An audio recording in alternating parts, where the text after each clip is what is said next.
Today I'm joined by Cody Ikerd, frontman of Cody Ikerd and the Sidewinders out of Bedford, Indiana. We talk about how he went from playing drums in metal bands to being the frontman of the Sidewinders. We also get into their outlaw country sound and what it takes to keep a band going while balancing work and family.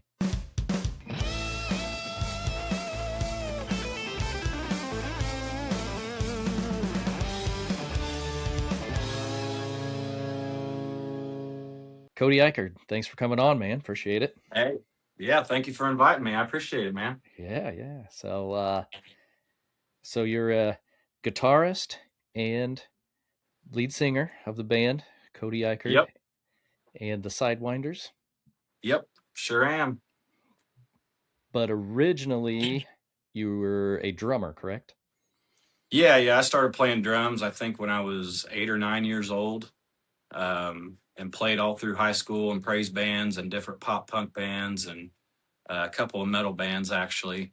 And played mostly through college, but college is when I started learning how to play guitar and sing and stuff because obviously can't bring my drum set into a dorm room. So uh, I don't know. I've just always been into music and dip my toes into as much as I possibly can. So What was it with drums? I don't know really, because like my family's not really super musical. I did have my grandma's brother actually. He was probably the most musical one in our family. He used to be an Elvis impersonator back in the day. Uh, so even up to the day he died, he still dyed his hair black and had the curly Q on top, and he'd strum a guitar with his fingers and play Elvis songs, and he was actually a pretty good singer.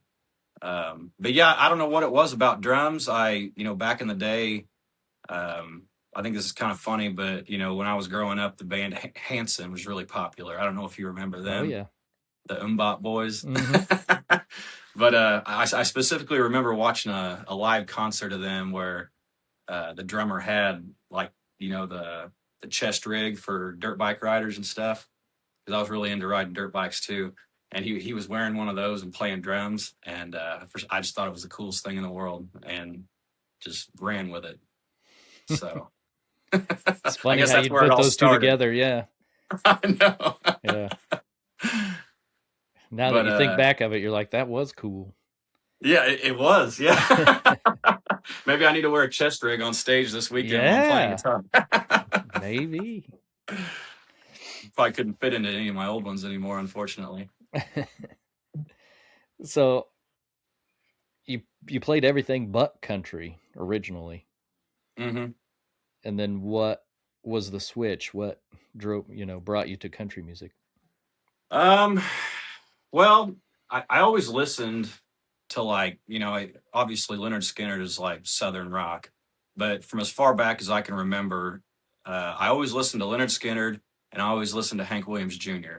Even on the middle school bus, I would have Hank Williams Jr. CDs. I don't know what it was about his sound and his style, but even through high school and stuff, when I was playing in pop punk bands and metal bands and going to Warp Tour and all of that stuff, I still always listen to those two bands, and I think it was just the natural progression of getting older. Maybe I started listening to Hank Williams III in college, and he kind of incorporates metal and punk into his country music. I don't know if you're familiar with a lot of his stuff.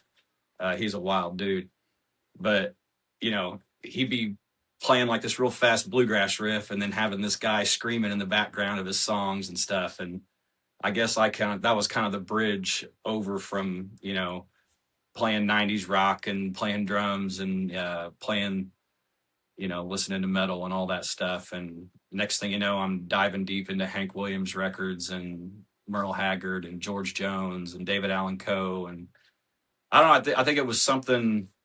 I don't know if it was necessarily the music. I did love the music, but it was also the lyrical content. It was kind of one and the same for me, from listening to metal and then going into country. So when you started playing guitar in college and stuff like that, were you still kind of playing rock, punk, or were you already playing country then? Yeah, I started. I was in a band called Primo. We were a three-piece band. We played everything from Clapton and Hendrix to um, Stone Temple Pilots and basically Van Halen. Anything from like the '60s all the way through the '90s and a little bit in the early 2000s. Um, Foo Fighters, all of that kind of stuff. So we would play 3 hour shows or 4 hour shows. And during those breaks, I would get my guitar player's acoustic and I'd plug in and I'd just play country songs in our breaks, which is really weird. I think a lot of people didn't really care for it, especially the audiences we were playing to. They weren't country music audiences. But that's kind of when I started, I guess, performing country. And then once that band kind of dissolved, those two guys moved out to San Diego, California, and I didn't want to make the move out there. So once that happened, I was like, you know what? I was already listening to Cody Jinks and Whitey Morgan and seeing them at the Bluebird and headliners down in Louisville. And I was like, man, I really just want to play in a country band like that sounds like those guys. They're hard rocking halftime up there, drinking beer and partying with the fans, and it was kind of the same thing I did in that trio band, but just in a different musical format. And that's kind of when I just kind of ran with that and met some local guys on the scene and started a band, and here I am a little over 10 years later. So Are the same guys you met then the same guys you have now? oh no, no. If anything, this band has been a revolving door of musicians and especially lead guitar players. So Do you, like when you need somebody new, how do you go about finding someone? luckily, I've got people that are still in my band and past people I've played with, and just meeting people is really the big thing. Playing shows with other bands, different festivals, and just knowing who plays around locally. That's good and stuff like that. And just kind of ask around and get phone numbers, message people on Instagram, and see if they're wanting to join the band or if they're looking for something a little more full time. And sometimes they are, sometimes they aren't. We'll use fill in players every now and then too. I prefer having a full time band. I feel like the camaraderie, and especially when you're writing music and stuff, that you can hear that in the music. It's not just I try not to look at myself as a solo artist because I don't think I've ever been. I've always been in bands, and I always want to be in a band where we're all collaborating together, and I'm not just going to the studio and using session players and then having hired guns learn the material, and not really have their heart into it. So Now, do you have a lot of people from when you played rock and stuff like that that still follow you now and like listen to country music more so than they did before because they just followed you through the years? not really any people that followed me or followed us back then. There might be that I'm not aware of. Now, I know I've had countless number of people come up to me and say that they don't like country music, but they like us. Um, we try to, we like to play old songs too, but, we like to play slow songs. We like to play fast songs, but we also like to put our own style into it. So my rock background and stuff comes through with my country music too. So there's people that really don't listen to that much country that come and see us play, which I think is pretty cool. What what do you think most influences your music now from then, like from rock? Phew, I would say mostly just the energy of, you can, there's a difference between just playing, the three chords and the truth and then, putting, I always said a swift kick in the ass behind it, maybe picking up the tempo and letting the drummer play extra fills and do cool things and maybe adding a little bit of a rhythm line after a verse or something, and letting the lead guitar player turn on the overdrive pedal and kind of do some wailing, and let the bass player do his thing and not just play them as they traditionally were, but add our own style to it. And I really think the energy portion is a big thing. You know, we don't just stand up on stage and stand in one place and play the music. We're moving around, we're head banging, we're and that comes through in the music as well. Do you think that kind of goes back to the part where you talked about you like to have a full time band with you? Hmm. For sure. Having those rehearsals and getting together in the basement and all of us collectively being together and creating together. And I also think, we all try to ride together to shows as much as possible too. Not only to save money on gas for the other guys and whatnot, but just to have that extra camaraderie of, making fun of each other and breaking balls and shooting the shit. And then, we're all kind of already warmed up by the time we get there. So Do you like to come out strong? Do you come out with like a heavy first song? yeah, I do. I don't like to start low. I like to start up here. We actually do this thing. If you listen, well, actually, I think it is on there. Yeah, if you listen to our live album we came out with a couple years ago, so we start out with we do this kind of ambient thing, and then I come in with a verse of "Lost Highway" by Hank Williams, and then the music kind of dissipates, and then we count off, and then we do this kind of like rock intro where we're all just really going at it, and then we go into one of our original songs, and it just kind of like it starts out where kind of I guess it kind of starts slow with the Lost Highway, kind of lets people know, hey, we're starting. They start to look over and say, all right, here we go, and then we hit them with that intro, and then it's heavy after that for at least the first 5 or 6 songs. Is it fun to see everybody light up when you hit that? Oh yeah, yeah. If I'm looking, I'm usually moving around and hoping I don't break a string. There was one time we played down at the Breakers Marina in Buchanan, Tennessee, and we did the Lost Highway intro. And literally, as soon as I hit the guitar to do that band intro before the original song, my D string breaks. And I'm like, oh my god! So that's just one of those live music moments that you got to roll with the punches sometimes. So you play both electric and acoustic? I used to play primarily acoustic, and then I would do both, and then now I just strictly play electric. I'm a Telecaster guy. I got 6 of them around here, so I really only play 2 of them because they're my favorites and they play the best. They sound the best.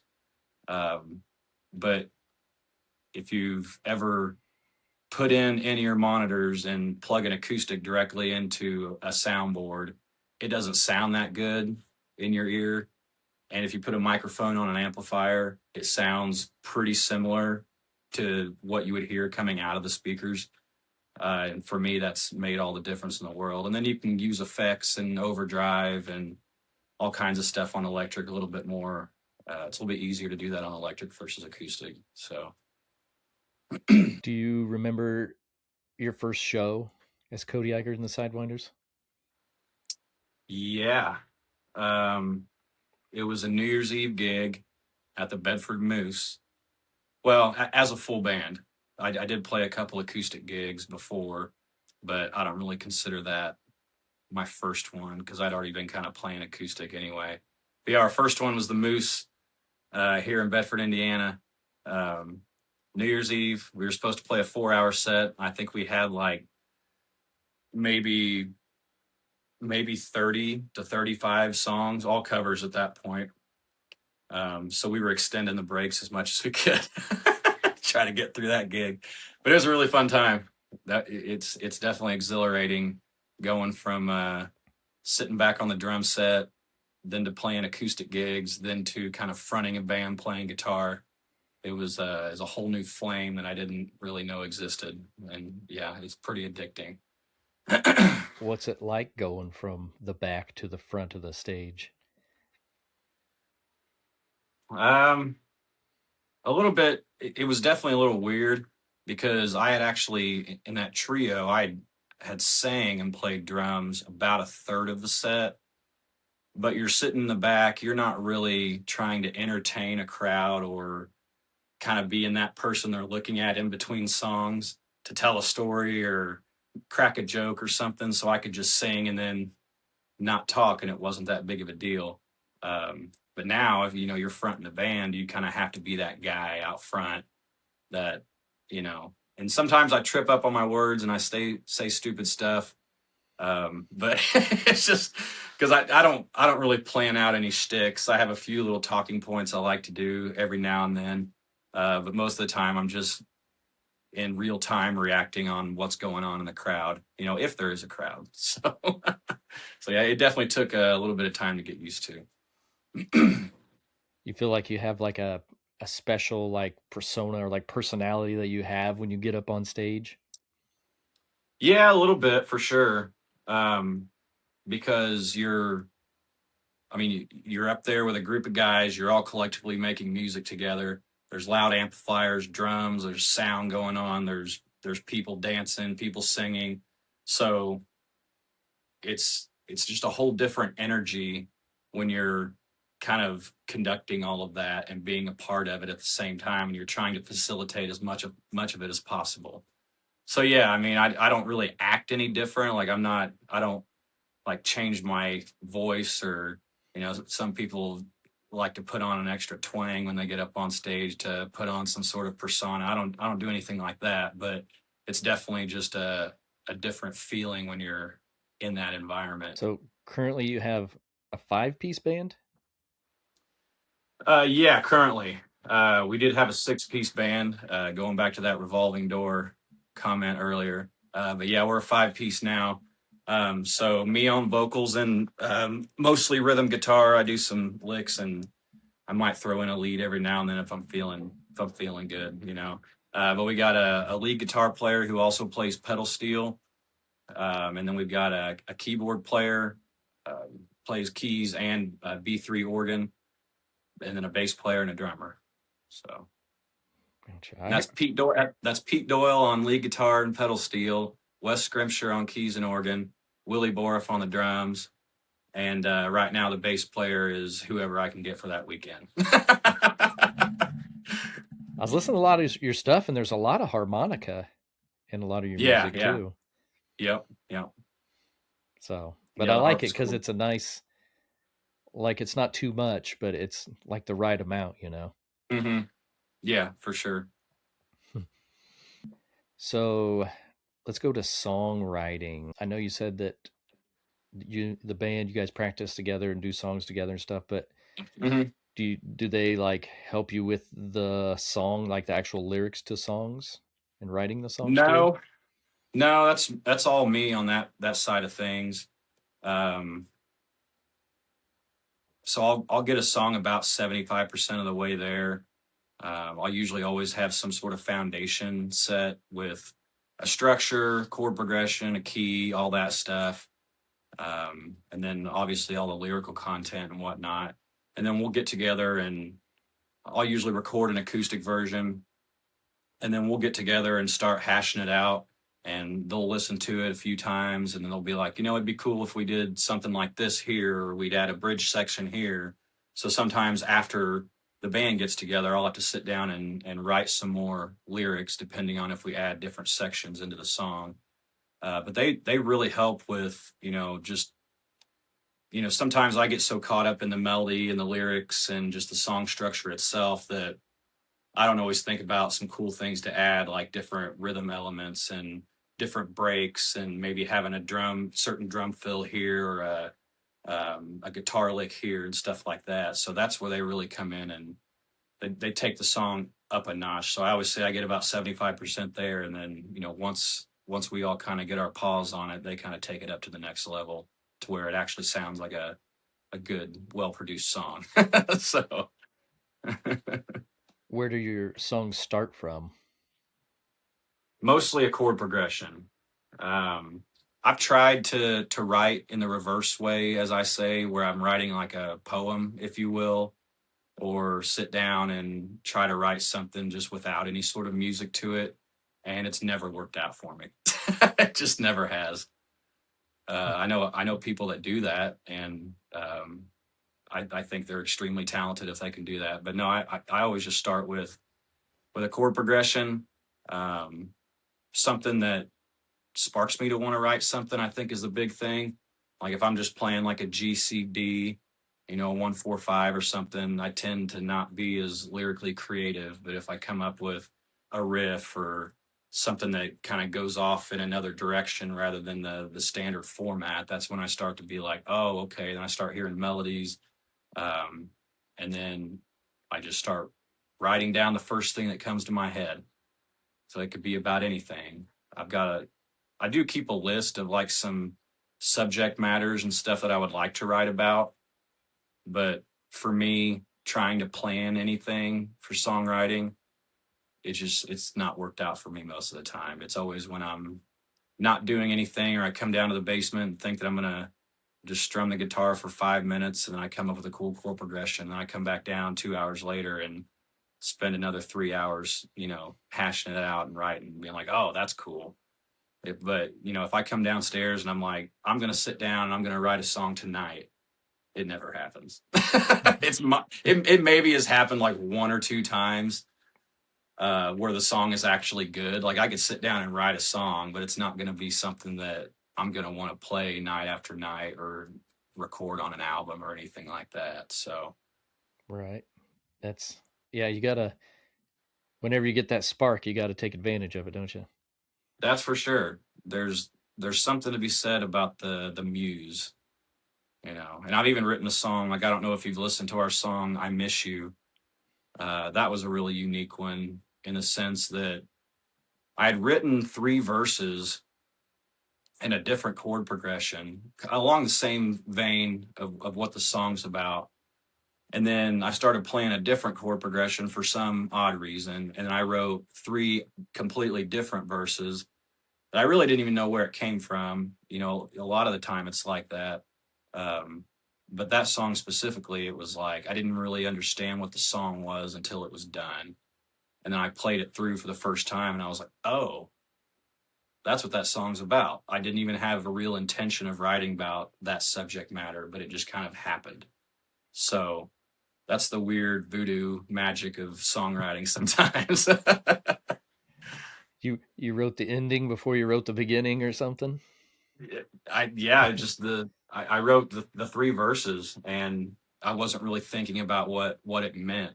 I just knew it worked and the words kept coming. So I just kept writing them down.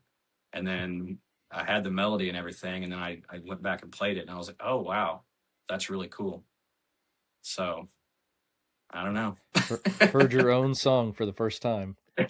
Yeah, basically. Yeah. Where do you usually go to record? So we've recorded a couple of projects up at the Static Shack in Indianapolis with Alan Johnson. He's a really cool guy, great producer. He's been Grammy nominated and all that stuff. Really nice studio and everything. But the last couple of projects, of course, our live album was recorded live. We played at the Brown County Playhouse back in 2024 in September, and was lucky enough to actually sell out the venue. It was about 400 people that were there, and um, there's a producer here in Bloomington, Indiana. His name's Nico Albanese. He came out and set up his whole live recording rig and captured the whole night. And then I listened to the whole show, and then basically just tried to choose as many originals as possible, and a couple of covers. So that was a really cool experience because we had already came out with a few projects at that point. We re-recorded "I Miss You" with Nico at his studio up in Bloomington. But the live experience it was you could hear the energy of the band come through in the recording, and then also hear the crowd. Like we had crowd mics out there, so you can hear people hooting and hollering and singing along and stuff, which was just so cool. It's probably my favorite record that we have out right now, just because we're playing songs that I also released in 2016, but with the experience that we had in 2024. So there's also that element to that record where, everything just sounds like we actually know what we're doing. Yeah, I think one of your But covers was Conway Twitty, "Goodbye Time," wasn't it? yes, Yeah, that's a yep. great And song. we actually cut that one on the Dreamers Like Me album. But yeah, I still prefer the live album. for that song. You know, it just comes through. You can hear the room and everything's not so isolated. And sometimes the studio is weird in that way, where you know you're looking at everything under a microscope. And outside of this last record, I never felt like I really was able to capture our true sound. You know, yeah. Speaking of the last record, we went back. We had been in the studio last summer and recorded a couple of songs. We had a sponsorship with a local distillery up in Westfield, Indiana, called West Fork Whiskey Co. And they wanted us to record a song that kind of mentioned their product in it. And so we cut that song early and released it early and everything. It's called Whiskey Made Me Do It. And then we went back to the studio this past January and cut the rest of the album. Um, and so I'm just now in the process of hoping to release that one in the next month. We just shot a music video to the first single called Roll On Chevy. Went out to the Bloomington Speedway dirt track and had a bunch of friends come out with the square body Chevys and all kinds of cool trucks and stuff. And we all just acted crazy and drove around the dirt track. And my buddy David Van Lanningham did a really good job shooting the music video and putting it together. So I'm super excited about that. But yeah, we do. Going back to the original question, we do our recording with Nico Albanese in Bloomington. Gotcha. Yeah, I was going to ask you about your the new single coming out too, because yeah, you think it has like a little different sound than what a lot of your other songs have? Oh, 100%. And, going back to your question earlier about how does your rock come through in your country, that's going to be a perfect example of that. Because, I don't know if you know anything about like pedals and, guitar stuff and what, I don't know if you play guitar or anything. Nope. But I kind of know a little bit. Yeah. So like usually you'll hit a pedal for like an overdrive sound. You can also add a second pedal for like extra overdrive on top of that if you want to. So it's called a double stack. So that's my guitar tone in this song is double stack overdrive. And it is one of those songs I wrote it about my truck. Is kind of funny, listening to that David Allan Coe song, You Never Even Call Me By My Name, where he describes the elements of a perfect country and western song at the end of it. And he mentions trucks at the end. And I was sitting down here in the basement one day and I was playing on my Open G Telecaster, just doing some slide stuff. And I came up with the riff and the different stuff that we do in that song. And I was like, you know what? It'd be kind of just fun to just write a song about my truck and just not take songwriting too seriously for once, just actually have fun with it. And that's kind of what that song is for me. And yeah, the drums are heavy, the organ's heavy, the lead guitar is heavy. I mean, everything about it. We when we first came down as a band and recorded a demo here in my basement, my keys player Wes, he was actually listening to the demo in his car and got a speeding ticket while he was listening to it. So it's kind of one of those songs that makes you want to drive fast, and I like that. Yeah. Have you performed this live? Yeah. We've been playing a lot of these songs on the record for the last year. It's just getting them recorded and then getting them released is just a whole other project in and of itself, So. Well, just from everything you told me, I usually ask if you're more of a recording guy or a show, or like playing a show guy, and I can already tell that you'd rather be on stage, wouldn't you? Yeah, I would say I like being on stage more. I do love the recording process. It's very gratifying just because I can listen to a song when it's fully mixed and mastered and everything and know that like I was there from its inception to where it is now. And then even better after that, it goes on into other people's ears and affects them and affects their daily lives for better or for worse. So that whole side of recording is really awesome too. Even that song I Miss You and the amount of people that reached out to me and talked about how that song just helped them get closure and just kind of spoke things in their head that they weren't able to express themselves. That's the side of recording that is just super special. you know. Yeah. Do you get a lot of that from a lot of your other songs too? Like people afterwards are like, "Oh man, like I listen to your music and like this song really resonates with me," or some of your other Hmm. songs. Yeah. Yeah, I was actually at a co-op the other day, and a lady came up to me and said that she started out her morning for the last, like, I think she said 3 months, listening to one of our songs, and it was actually "Whiskey Made Me Do It," and I was like, well, that's a hell of a way to start your morning. Yeah. No kidding. Yeah, but it's like little things like that. Sometimes you can think that you're not impacting people, or look at your numbers on social media or whatever and think that, maybe you're not doing enough. And then you hear someone that you don't even know come up and say that to you. And then you're like, okay, that's cool. You know, Kind of helps you keep going sometimes. Are you pretty partial to playing around Bloomington then when you have shows there? We don't play in Bloomington that often. We might play the Bluebird, once a year, maybe. We play Eagle Point sometimes on a holiday weekend or something, but mostly we play Indianapolis. We played in Tennessee quite a bit this year. We played in Iowa. We played in Nebraska. We played in North Carolina. Shout out to the Bird's Nest Listening Room. They're really cool folks down there. Um, but yeah, we play pretty much anywhere that'll pay us to play, Right. and we don't care if we have to drive. I kind of like road tripping, and going and seeing places that we've never seen before, and venues and that I never thought we'd ever be playing. If you would have told me, back in 2016 at the Bedford Moose. So yeah, we play all over the place. Kentucky, Ohio. We just played in Ohio this past weekend. So Yeah, I did see that. How was that? Lori's Roadhouse, that place is freaking awesome. If no one's ever been to Lori's Roadhouse, you need to go. I mean, they have like actually national acts come through that place too. But they've got a really nice stage, lights, great food, bar. I think the building used to be like a Kmart or something, or some sort of department store. So it's ginormous inside of that place. There's tons of room to dance, and the sound crew is always super nice to work with and very helpful, which is a breath of fresh air sometimes.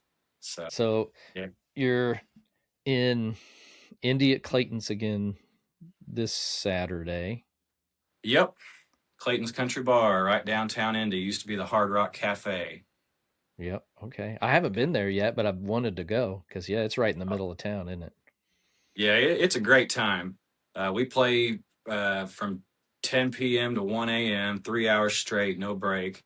And, you know, Clayton and his crew have done a great job of just keeping that place packed every weekend and doing what they can to facilitate a really cool spot for people to come hang out and enjoy country music. Obviously Sophie Cunningham goes and hangs out there too. Bert Kreischer's been there. There's been so many people that have shown up. I think even Murr from Impractical Jokers was there one night, which is hilarious. That is awesome. I love that Yeah, show. yeah, I do too. And yeah, that Clayton guy, he plays too. I mean, he Mhm. opened it, but he's actually a country player, that country Oh music. yeah, yeah. He's actually from my hometown too, Bedford, Indiana. Okay. So yeah, Oh, so he's a he's a cool dude. Bedford I guy like too. Clayton. Cool.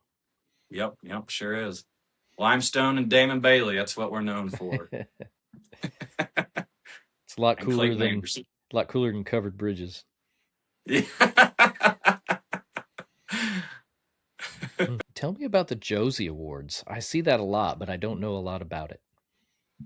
Yeah. So it is I believe it's the world's. It might not be the world's largest, but I know it's the largest independent music awards in the country. I mean, I would assume probably in the world, because I don't know of any other countries that do independent music awards. But there's thousands and thousands of submissions. I can't remember the exact number, but it's up in the hundreds of thousands. And they usually only take about 1.2% and actually nominate people and give out awards and stuff. And we've been going down there for a couple of years. This will be our third year going down there, but we've been submitting and being nominated, and have won a couple of things for I think about 5 or 6 years now. And Josie Pasatino Boone and her mom Tina Marie, they have just done an absolutely incredible job of taking that thing from nothing, and then you know it being hosted at the Grand Ole Opry House. It went from a real small place, and then it moved over to the Country Music Hall of Fame.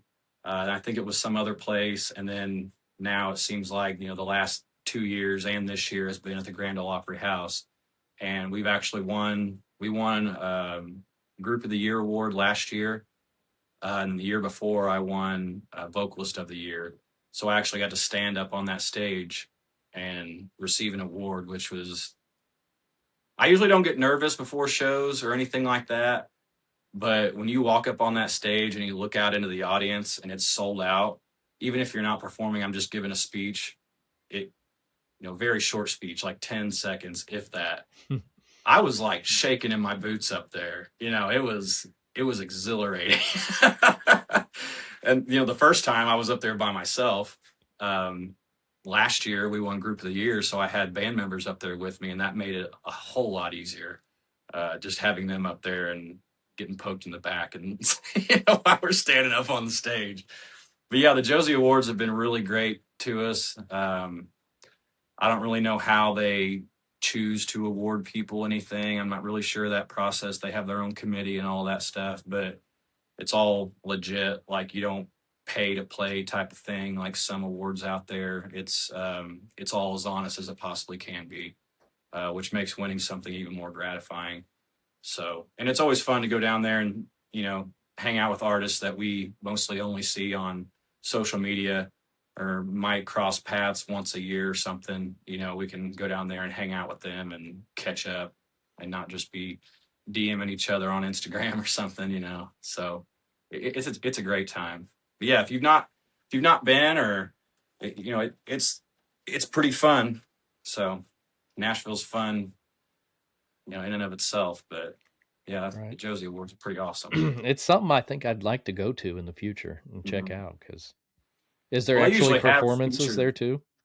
Yeah, they have featured performances. It's not just country music.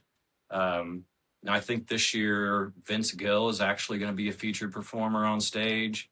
2 years ago, they had that guy that wrote 24 Karat Magic. Mm-hmm. So he had his whole band up there, and I think his name's like Synthesizer or something. But it's just, yeah, they've got great performances, and it's a great time. That's pretty cool. Yeah. Has Do you think that opened any doors for you? Being Oh, award, 100%. yeah. Yeah. Just even having a little bit of notoriety and winning something, it's definitely helped us book shows. It's helped us get, more shows out of state. Um, and, the more popular that Josie Music Awards get, if you win an award, it, it highlights the artist in whatever category you're in. So it's not only done great things for me, but it does a lot of great things for other independent artists as well. Now, when you do your own booking? My dad does, actually. So I can't do booking because I get too mad, and it's it's a little it's very it's hard to do. I'll put it that way. Just dealing with emails and people not responding to your calls, and then trying to coordinate this. And yeah, he's been doing my booking now. He did a little bit in Primo actually too. Um, but shout out to my dad Steve. He's a great guy, and works his ass off for us. So. Awesome. Does he really promote that when he's reaching out to venues and stuff like that? hmm Yeah, I've got a website where I've got like an electronic press kit. It's called an EPK.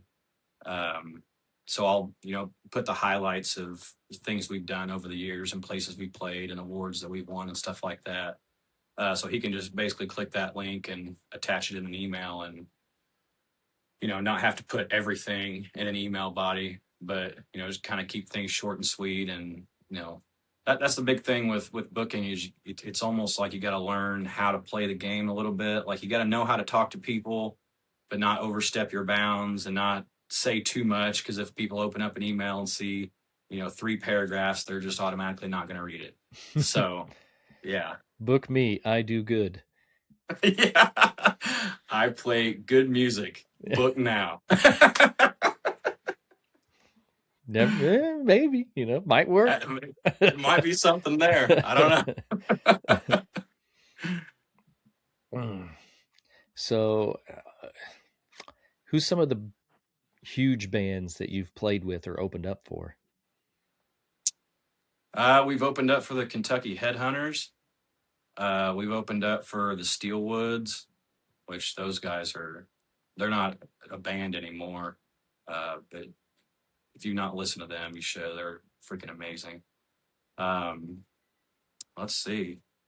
We've opened up for Jody Messina, which she's a star. Um, shoot, I might have to open up my own EPK just to remember who we've opened up for. There's been quite a few over the years. We've been lucky enough to get on some festivals and stuff that it's awesome. We played a festival last year called the Red, White, and Brawn, which I think they changed the name for this year. But we got to open up for John Michael Montgomery. We're on the same bill as him, and just it's crazy to think about over the years. Yeah. Do you think back to when you were, just starting out and stuff, and be like, look at what we're doing. Oh yeah, sometimes if I'm feeling grateful,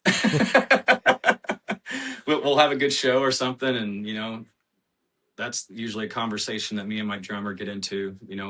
Willie will usually be driving back from shows at like two in the morning, not getting home till about 3 or 3:30 or whatever on a Saturday night, and yeah, we'll have those conversations sometimes, just being like, man, can't believe we've actually done all this. If we're not making fun of each other the whole time, we might actually be nice every now and then. You mentioned how you feel after the show. Do you usually leave the show and feel, you know, pretty good about it? Do you ever have shows where you don't feel very good about it after you leave? Yeah, it goes both ways. Mostly good. But there's some nights where, there's one night in particular we didn't have a lead guitar player, and I was trying to fill in some of those parts myself, which I wasn't as familiar with as I should have been. I guess at the end of the day, it's my fault for not practicing as much as I could have. Um, but yeah, after that show, I didn't feel that great because I messed up a couple of times on guitar, and you know our longtime fans that follow us around, like, oh, not it wasn't a big deal. It wasn't even that big of a mistake or whatever. But I'm so particular with things that I think that whole next week I played guitar every night. I was like, okay, if this is gonna happen again, then I need to show up and be prepared. So yeah, usually if I feel bad about something, I'll hammer it into myself for a few days and make sure that it never happens again. Yeah. And then there's some times where there's factors that you have no control over, like monitor mixes and weather. That's been a Right. big one this year. We've not had great luck with outdoor shows with rain and stuff like that. Back in the day, we used to, before we ran our own in-ears, because I got tired of dealing with floor monitors and kind of being at the mercy of someone else controlling those. I put in a whole system in our rack to where it's all pre-programmed for our settings every time we go play. So now we got consistency with, we even practice with them. It's like we're going to practice how we actually perform. Back in the day, we'd set up and a monitor would blow a quarter of the way through the set, and you've got a 2-hour set, and you're only 20 minutes in, and the rest of the show you've got to hear distortion coming out of a monitor, and just got to work with it.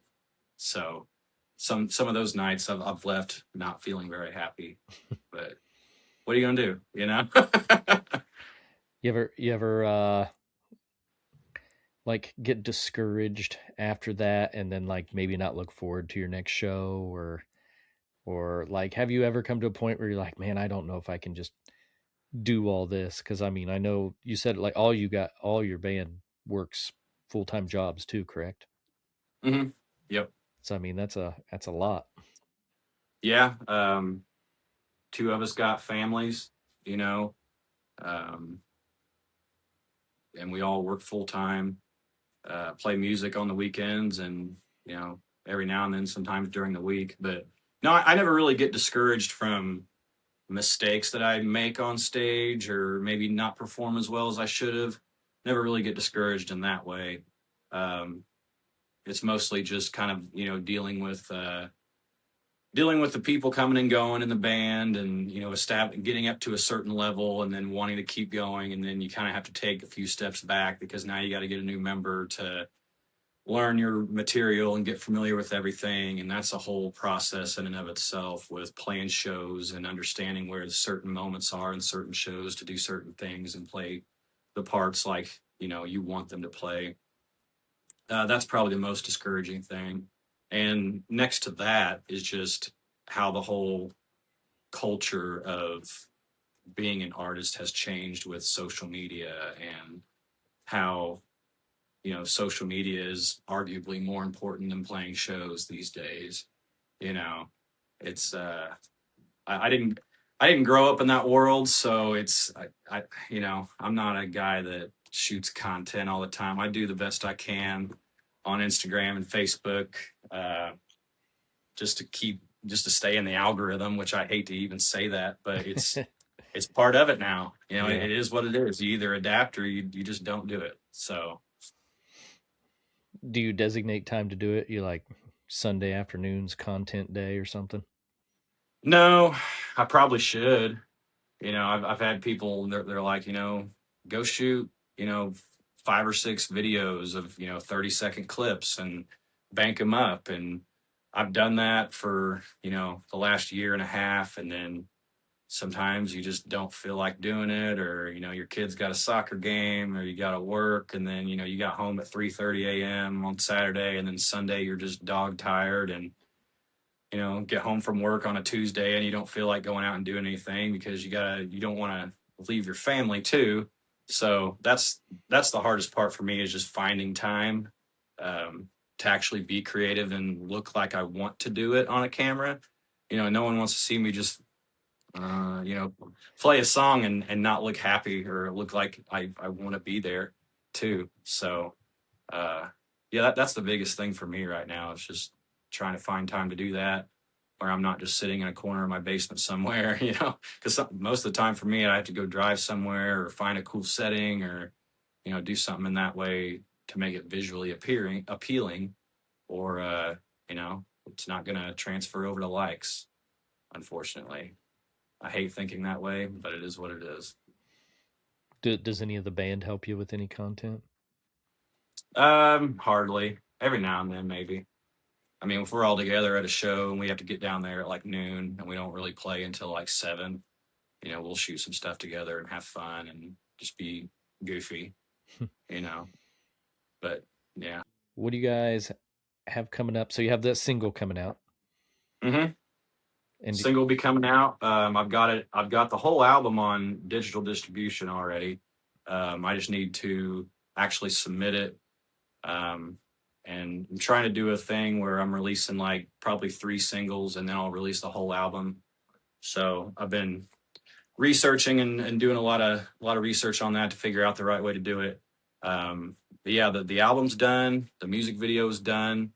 We've got plans to do some more live acoustic content with full band, that we're going to be using as promo material for the album. Like I said, it's 9 songs. The album's called The 19th State. Um, and I wrote 8 of them, and then we did a Hank Williams cover on there, which we completely changed and made our own, but it sounds really cool. cool. But yeah, I'm super proud of this album. It turned out better than I thought it would. Um, Actually captured what I feel like we sound like, you know, and not just, I'm actually happy with these recordings. So it was a very meticulous process too. I mean, at one point, Nico and I were in my truck out in the driveway probably until 1:30 in the morning. He came down about 7:30 at night, and we were out there, and he was in his laptop, and we were adjusting volumes and changing mixes here and going through every song just really meticulously to make it sound as good as it possibly could. So, shout out to Nico for actually taking the time to do stuff like that. So Yeah, he's that's a great guy to awesome. work with. Any bands out there looking for a producer, look up Nico Albanese. So, yeah. Cool, man. So, what's the best way for people to support you right now? Best way, of course, check us out on social media. Just look up Cody Ikerd. It's Ikerd.